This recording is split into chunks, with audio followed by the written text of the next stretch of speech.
ازيكم يا جماعه؟ عاملين ايه؟ اخباركم ايه؟ يا رب تبقوا كويسين. امبارح واحده منزله على اليوتيوب عندها بتقول انا اتخطبت والكلام دوت، يعني ما فيش داعي ان انا اقول اسمها وكده. هي يوتيوبر يعني يعني لسه بادئه يعني زي حالتنا كده. ف... فبتقول يعني باركولي وكده، وبتعمل بقى الدبلة كده وكده يعني كلام عادي، فرحانة ان هي بتتخطب يعني وكده. فانا دخلت باركت لها وقلت لها ايه، قلت لها الف مبروك وربنا يكملك على خير وربنا يجعله لك ابن حلال، ويكون العوض ليكي ويكون يعني كلام كلمتين حلوين كده.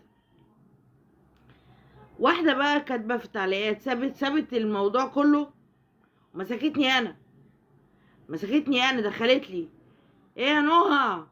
نفس الطريقه كده: ايه يا نهى؟ وعامله لي الالف كده، مع ان انا اسم ما فيهوش الف اساسا، بس هي مش عارفه جابت الالف دي منين يعني. فتنحت بقى كده للتعليق وببص كده لقيتها كاتبه لي: ايه يا نهى؟ ايه هو اللي ربنا يكملك على خير ومش ربنا يكملك على خير؟ وازاي تباركلها وازاي تقول لها الكلام دوت وانتي واحده بوشين؟ وانتي ازاي تقولي الكلام دوت؟ المفروض اما واحده تقول يا جماعه انا اتخطبت، نخش نقول لها ربنا يوريكي ايام سودة، ربنا يسحلك، رب يجي ويتحط عليكي، ولا نقول لها كلام كويس؟ انا دخلت قلت لها كلمتين كويسين، وبعدين مش موضوعي انا اساسا، ده انا داخله ببارك يعني كل اللي عنده كلمه حلوه يقولها. فانا داخله بقول لها يا ستي مبروك وربنا يكمل لك على خير وكده ويجعله لك ابن حلال، لان هي مطلقه ومعاها اولاد. يعني اي نعم، خلينا صراحه ان مفيش واحد بيتجوز واحده معاها اولاد وبيعيش مرتاح، خلينا صراحه. بس اهو نضحك على نفسينا. ومادام الواحد ملهوش فيه، لا يعني انا ما ينفعش ان انا اقول لها انت ازاي تعملي كده، وانت ازاي توافقي ان تدخلي راجل غريب على اولادك. انا مين؟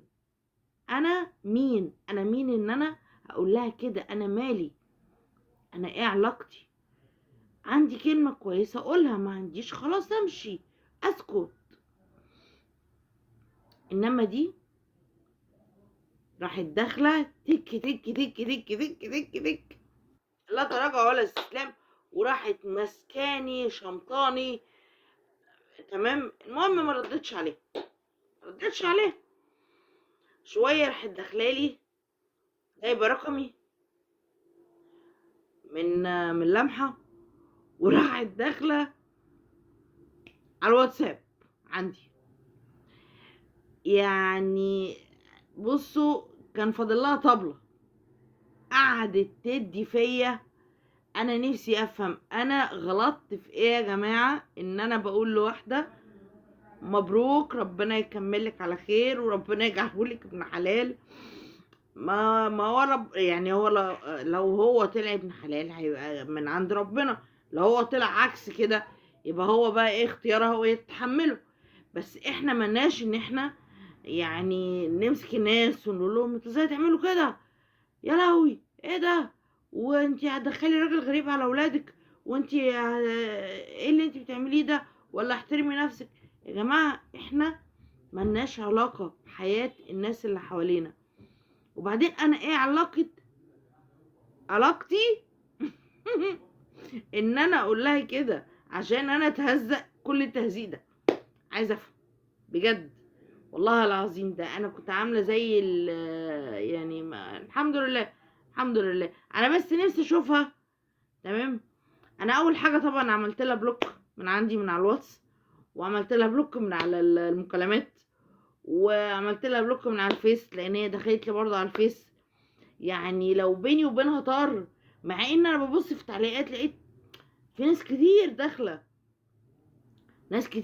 وناس كتير بيباركوا لها وناس كتير بيقولوا لها مبروك ايه هتكلفني ايه كلمه مبروك دي؟ وبعدين يعني هي انا مالي بيها؟ وانا ايه دخلي ان انا اتبهدل عشان بقول لواحده مبروك، ربنا يكمل لك على خير ويجعله لك ابن حلال ولا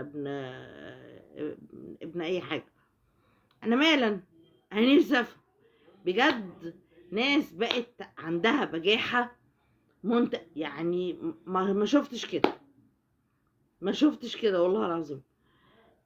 فانا مش عارفه اقول ايه. انتوا ايه رايكم في اللي انا بقوله دوت؟ يعني بجد انا استاهل ان انا اتبهدل كل البهدله دي عشان بقول مبروك؟